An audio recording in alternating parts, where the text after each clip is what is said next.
guys in the 20 years that I've coached, they were really fun. I mean, and as I've said before, I never had a group where you wanted to, in the morning, and you race to the car, you race to practice, because you just love being around them, you know. So for me, it was just a pleasure to coach them, and it was also a pleasure to play Golden State. Like, for this group, and especially for the young guys, I don't know, if I could have scripted the season before the season, and you told me that, first of all, this group can make the playoffs, which, you know, I don't think anyone believed, and we could pick our opponent. You know, as crazy as it sounds, I don't know if we could have picked a better opponent than Golden State, because they're champions. They're extremely well coached. They play the right way. They do so many things that test your mental. And for Shea and Sham and Zub, you know, Therese, just all of them, you know, to go up against that. And every time they made a mistake, like tonight, it felt like we're about to make a run, then we'd make one defensive lapse, and it's a three. I think they've learned now that it's more than talent, and that it takes an amazing amount of focus and preparation to be a champion. And so, obviously, hats off to them, but good for us. You know, I couldn't have been more thrilled. It was a pleasure, honestly, for us to play them. It really was. Sabrina Merchant, SB Nation. Coach, this team just never stopped fighting all year. Yeah. You know, you call them roaches. How did you decide? Yeah, that when was it one was... of my better moments, but I couldn't come up with anything else. How did you decide when it was time to get called? I don't know. It was tough because I keep looking at the clock and not good in math. So, you know, I think at the 2 whatever mark or whatever it was, and I look up and it's 25, 20 or 18. That was when it was that late, because with this team, you know, you just know who they are. And I thought that they deserved the chance to keep fighting until that late. So, but when you come to realization that it's over, and you pull the guys, I just wanted to make sure that they got the proper notice from the fans, and they did.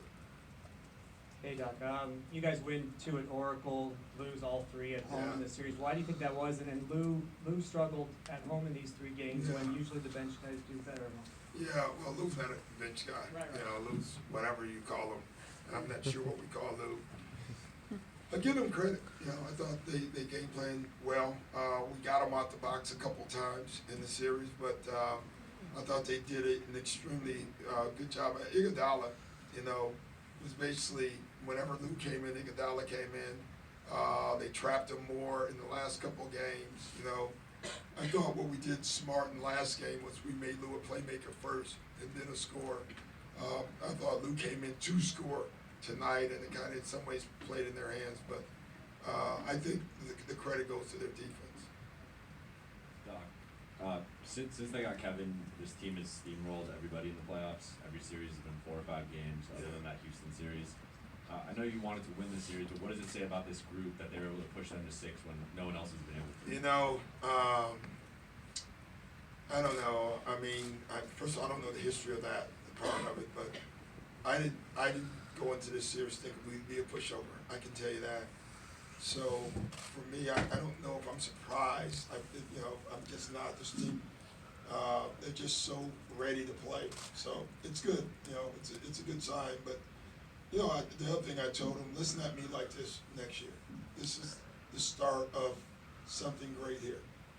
This is just the start of it. And sometimes you have to go through the way you feel to get to where you want to go. And you know, I think our guys understood that. Just Kevin Durant's performance tonight. Obviously, he had big nights against you guys earlier in the series, but tonight in that first half, what did you see that was making him so unstoppable? Him. You're not really right. He's just a great player. He really is. We put about everybody on him. You know, there were 4 times where we, in the first half, where we actually made a defensive mistake where we kind of helped, but not really. They threw it to him. We got out there, he still made them. you know, when he gets it going like that. It's really, he's one of those guys, like, you just have to hope he misses. You know, I thought Pat had some impact on the beginning of the third, but you knew that wasn't gonna last, you know, and it didn't. So he's just a great player, and that's why he's Durant. Hey, Coach. Cameron Buford here, LA News Observer. Congratulations on a wonderful season. How do you look? Is it too early to look back upon the season? And what's your takeaway from the season? Is it too early? It's to too answer? early for me, you know, but I can tell you up right now that, you know, we did more than most thought we could. You know, it's funny, I still wanted more, you know, so that's tough. It takes me a little bit to get away from everything. I thought our fans grew too this year. Like, it was awesome. It's the first time really that I really, like, they were phenomenal. And they stayed in there, they hung in there with us. You know, I don't know if I've ever had so many fans come up to me on the streets and say that this is their favorite team over any team that we had. And that meant a lot to me. Do you feel so you're saying that you feel you kind of won over the city in that respect? I don't know if we won over the city, but we won over our fans again. You gained some fans. and I'll you gotta- tell you gained some fans. Well, I appreciate that, but you gotta keep doing it, you know? You know, they make a heck of a commitment to be fans, and I've always appreciated that. So, we asked our players to make a commitment back to them, and I thought they did that this year. Thanks, Coach. Doc, once you do get past this, do you let yourself get a little giddy thinking what could happen here in the next couple of months? It'll take me some time, but Lawrence will make me think that way anyway. But honestly, I'm just gonna take a break. I need a break, you know. Love this group, but I'm gonna go somewhere and just do nothing. May watch a couple games. I'll watch Houston for obvious reasons, though I don't want to. You know, but other than that, I'm just gonna take a break. Farbo Desmashari, Clips Nation. Patrick Beverly led the team in rebounds again. We saw him get a little emotional at the end. Can you talk about what he meant to this team? He's the best, biggest heart I've ever seen. I mean, like he's, you know, he's just a tough, ornery, just a pleasure to coach.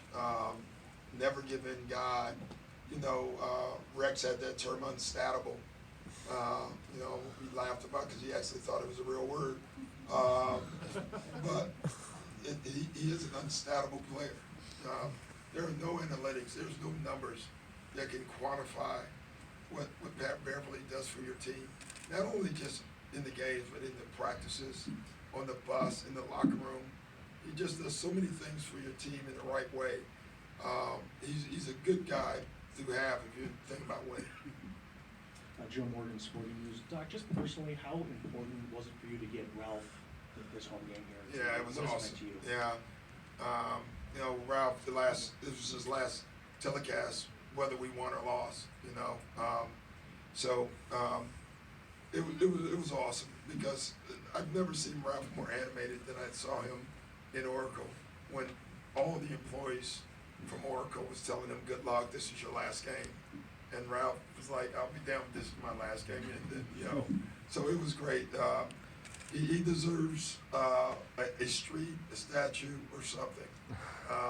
He put in real time here. He really did. And I only had him for my 6 years. Really 7, I guess, is the 1 year I played here. But he was amazing. And he really is the voice of us. You know, he really is. Josh Name, LA Business Journal. Hey Doc, great season. Can you speak a little bit to kind of Shea's growth throughout the year, and even today, he arguably was the best player on the court for you Yeah, guys? especially early, you know. He just keeps coming back. What I loved about Shea this year is he did go up and down, like a rookie should, but he never stayed down, you know, so that's the growth.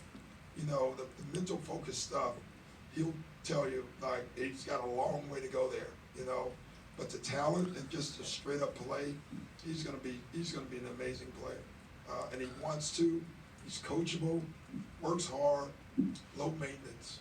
Hope that continues. Hey Coach, Logan Murdoch, NBC Sports Bay Area. Draymond had a triple-double tonight, and you've obviously, as bantered back and forth I throughout the love series. him. I love Draymond. I really do. Like, I tell him that all, I love going up against him. I wish I could have played against him. I probably have knocked him on the head once or twice in my era. That's what we laugh about all the time. I always tell him, you're tough in this era, you know. But he is so important to their team. It is unreal watching him and all the things that he does. You know, the passing, the defense, the rotations. He is clearly the defensive captain. Like, he's just a smart, high IQ player. You know, I don't know where they would be, but they wouldn't have all those titles if he wasn't here. I just love going against him because I think overall, other than the referee part, he plays the game exactly the way it should be played with what he has. And it's awesome watching. Coach, right here. Steve Finley, Culver City News. Is this your best coaching in 20 years? That's for you guys. You know, I've had a lot of good years, so I've been lucky. You know, really, I've done it 20. I haven't had a lot of bad ones. So, but that's for you guys to decide all that stuff. You know, I'm not leaving the winner. So to me, you know, that's what I want to be. I want to be the winner again. I don't want to win a lot of games. And I tell my guys that every day. Winning is nice, but being the winner is the best. And our goal is to be the winner. And that's what we strive. That's what I strive for. Doc, two-part question. You've won a Wait a minute, championship. you haven't even been around. Well, that's why I get two questions Okay. to kind of make up for You've been lost on time. vacation. Right? No, I've been working. Listen, two-part questions. You've won a championship. Why is this your favorite team to coach, and why does this particular fan base have this connection with this particular team? Because of the way they played. This is very, like, this was the 2008 Celtics without Garnett, Ray Allen, Rondo, and Paul. It really was, like, same hard, played every night hard, and that's why they connected. I think you can take this team and put it in every NBA city, and when they leave, every NBA city would love this team. Because the people who come to games go to work all day, and they love to see players who play like they work.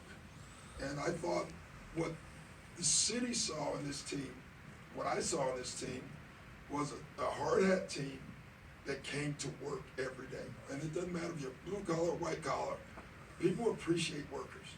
And I thought they looked at this team and said, I like this team.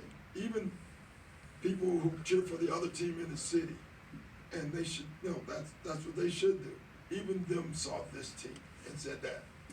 And to me, that's not a credit to me. That's a credit to them. Like, they showed up and decided to act that way. And I think fans really appreciate it. I know I did. Thanks, Doc. And you guys